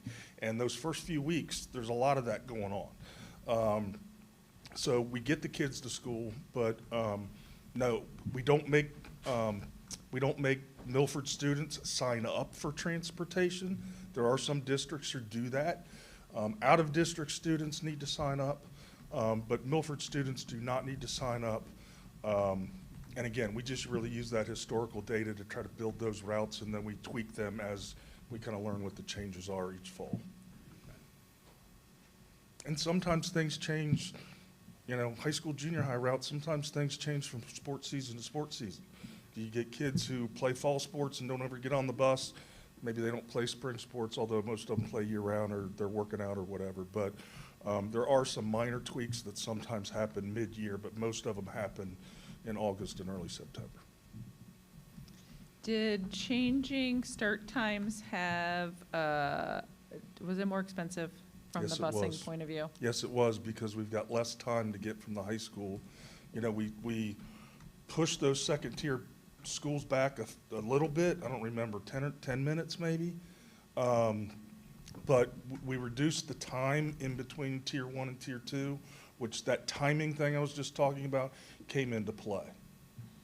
So if we were to take that back and ask the high schoolers to come early again? They're- We are working on what that estimate would be. Okay. I don't have that back from Peterman yet, but we are looking at that so that we can present that to the board for consideration. Personally, if I, as a parent, am weighing that versus totally cutting the busing, I'll get my kid an alarm clock.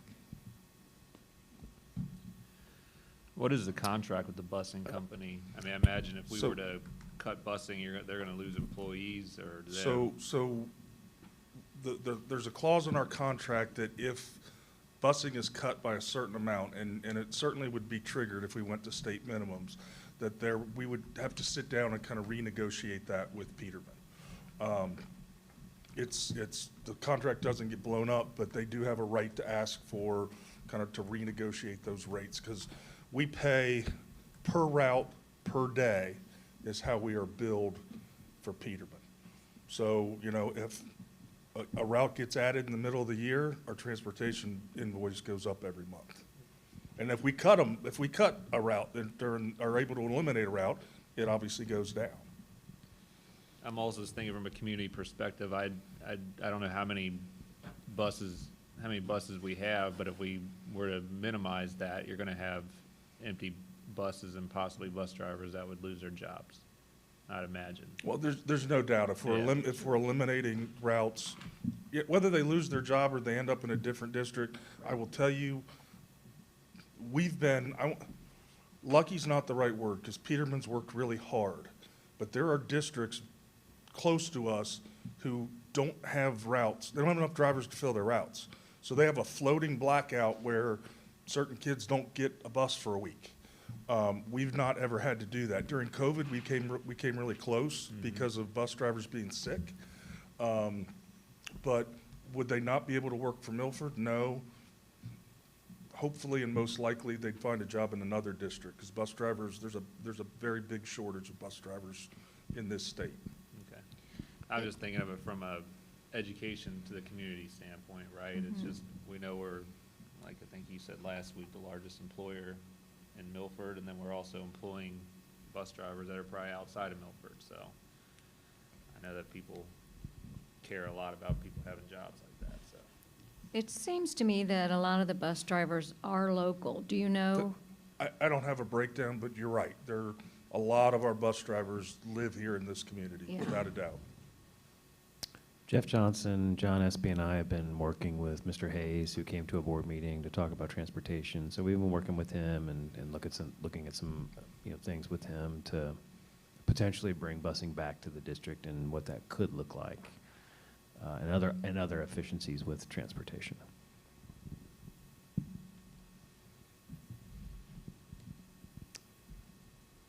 Other questions? Mr. Espy, what do we need to set as far as like discussion-wise? Do you have enough information from us? Are there more questions that we did not ask, answer? So, from what I heard, you're interested in potentially not looking at some of these cuts as in total in terms of sections. So I think what I have to do is go back and break it down as best as I can per person or per FTE, which is going to be very difficult, I'll tell you that. It's actually substantially easier for some of them just because of the way they were calculated. But keeping in mind that when we're talking about some of these reductions in segments of our employment, it's not necessarily the people that are doing those jobs that are going to be affected.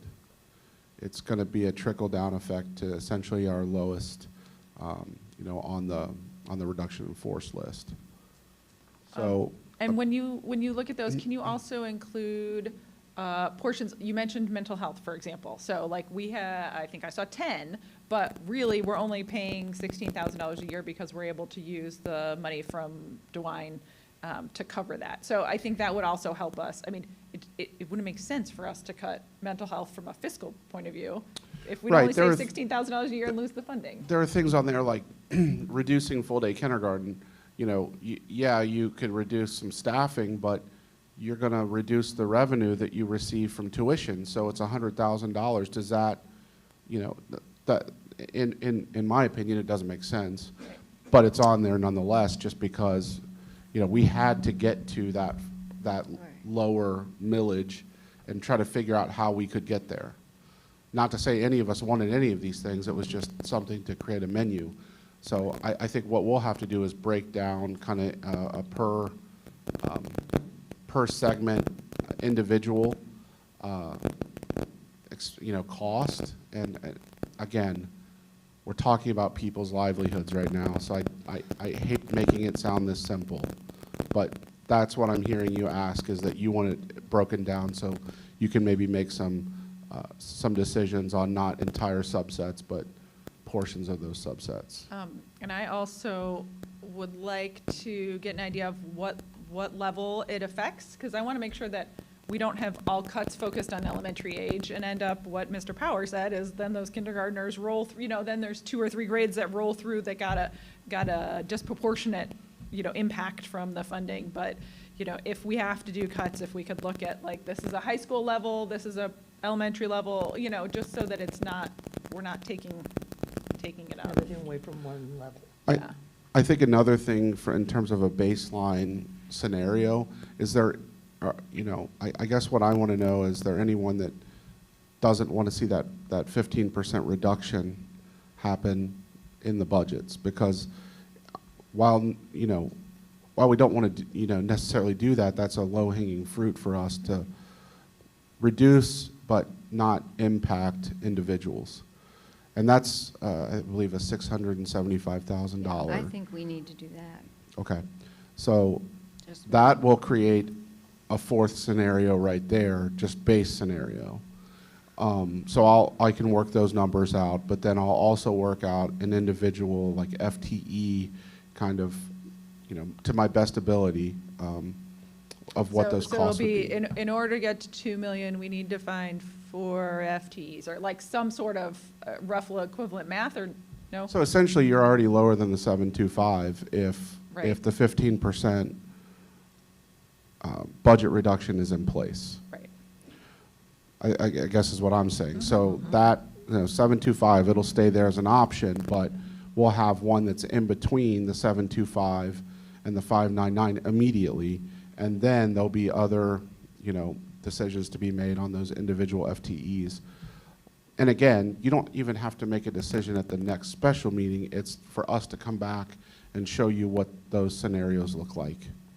And you'll have more questions, and we can answer those questions leading into the March regular meeting. And in your ideal timeline scenario, in March, we would have our first vote on what would go on November ballot, because then it has to go to Claremont County, and they have to finalize numbers I and then think, come back. you might not necessarily have to pass the resolution of necessity that evening, but I think in terms of backing into that number, if there's going to be reductions, and it's going to be individuals or positions, we would like to make sure that, Yep. Okay, so people comfortable with understand the scope and- that we're headed towards. and potentially the resolution would come in April. Okay. I do believe in getting it done earlier than later, just because of what we experienced last spring. If you wait till the last second, there was a district in our county that kind of passed something, I think the day before, and it wasn't accepted, and they had to call an emergency meeting to meet the day of, and like the ink was drying, I think, when it was given to the Board of Elections. So we don't want to be in that We wouldn't do that. position. Is there anywhere else that we're getting revenue, like on the kindergarten that you're talking about? Is there anything else that we're charging for, preschool, anything like that? So you might have repeat the noticed in question? actually in the slideshow, Revenue, other sources of revenue, like we charge tuition for kindergarten. Are there any other programs we offer Okay. where there's? Sorry. I don't think your income? mic's on, because I couldn't hear what you were saying. so there was actually something in here that we brought up, and it was basically in these destination districts, but sorry, there's some fine print there. We actually had already, with the calculation of me figuring out how much, full-day kindergarten ends up costing the district, that's with factoring in an increase to that tuition of $3,600. So that increase will help do some offsetting off of our actual numbers as well. And one of the items listed was increase in pay to play. That would be income. So that would be Additional income. income. That would be additional income. And that would be helping to offset the cost of those activities.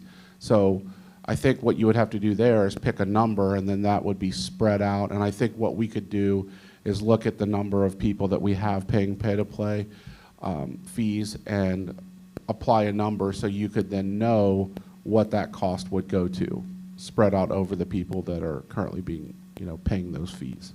With pay-to-play, I know that you get a discount for doing multiple sports or activities. Would we ever look at taking that away as a way to generate like some more revenue? Like, I don't know if that would be like a very small amount, or I guess it depends on how many people we have in activities. We could certainly find out how much that impacts the budget.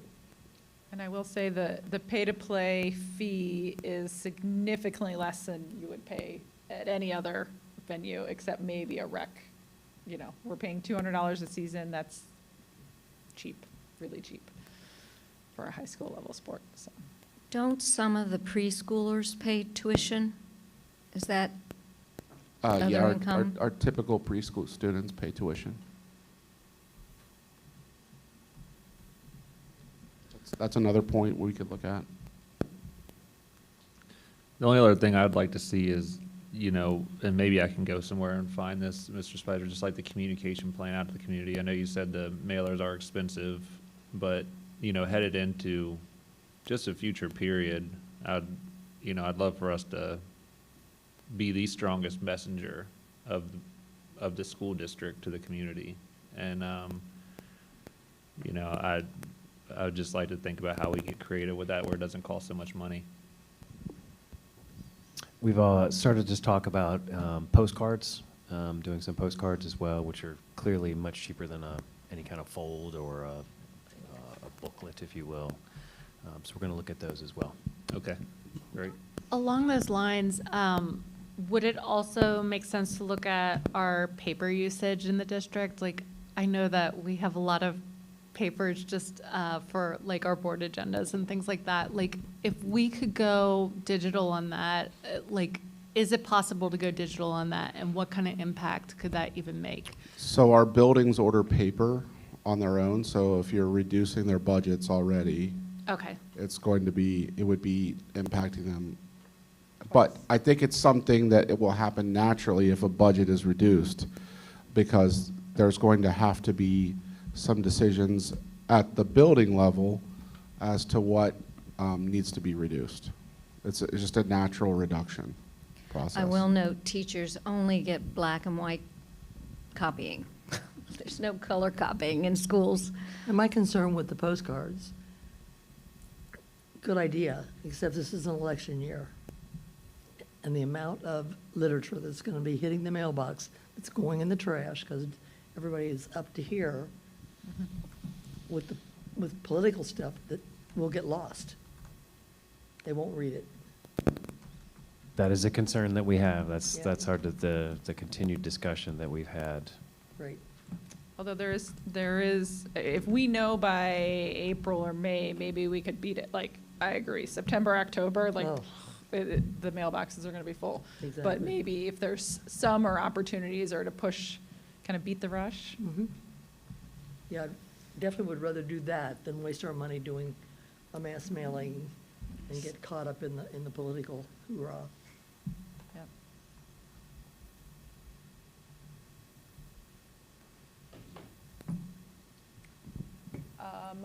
Question for future meetings. Can we talk about future meetings?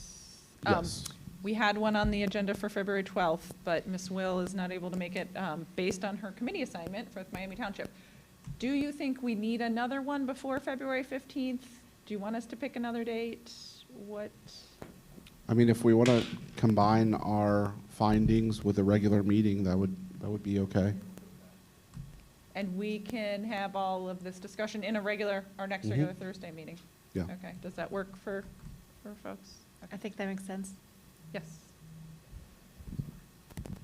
We had originally scheduled January 20th for a board work session right. to work with a facilitator, just for the 5 of you, and then 1 hour with a board attorney, talk about sunshine laws, et cetera. Can we work on a date in the future here on a Saturday from 9 to noon? When was that? Can we email you options, Oh. or do you want us to pick one right now? Up to you. Up to you. And which month are we talking? February? February? And we're talking Saturday? Yes, ma'am. I can't do the 24th.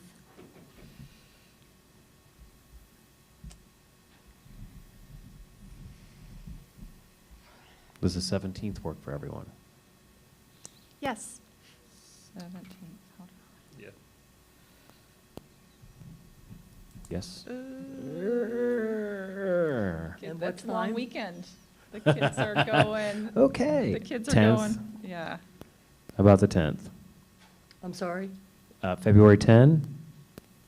I am not available the 10th. The 17th in the afternoon, does it have to be a morning? It does not have to be a morning. I could do an afternoon. But we could certainly do, we could do a Friday afternoon. You know, it's just Yeah. Thursday afternoon, whatever works for you all. if, I could do Saturday the 17th in the afternoon. That's what I was, Works for me. That works. like 12, like noon to Noon. 4 or something, noon to 3. Okay, I'll see if that works. February 17th, 12. When you call this a retreat, is there a trust fall or something like that? No, I will not make you Only do if it you fall, I promise.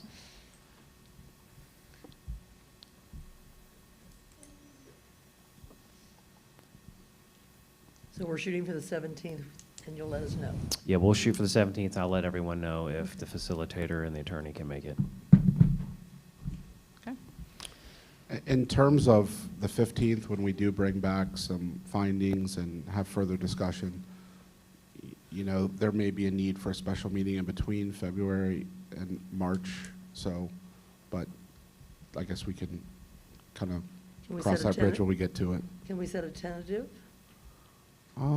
Do you think we need to now, or maybe just see where we are on the 15th? Let's see where we are on the 15th, because we will also have committee meetings before then, Right. so, okay.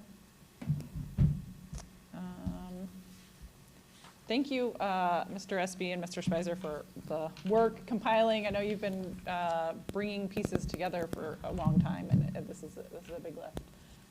So I really appreciate it. Will this be available to public? Will you put it on your website or? Yeah, we will make sure it's on the, we'll try to cross-post it on my on my portion of the website, and also, you know, I'll leave that leave that up to Krista Boyle. All right. We'll hook it up. Okay. That was board discussion. Do we have any other public participation? No. Okay. The next regular board meeting is set for February 15th, 2024, here in this room, 6 p.m. Milford School Administrative Offices, 1099 State Route 131, Milford, Ohio, 45150. Before we adjourn, are there any other comments from board members to share? Okay. Welcome. Motion to adjourn. So moved. Second. Call the roll.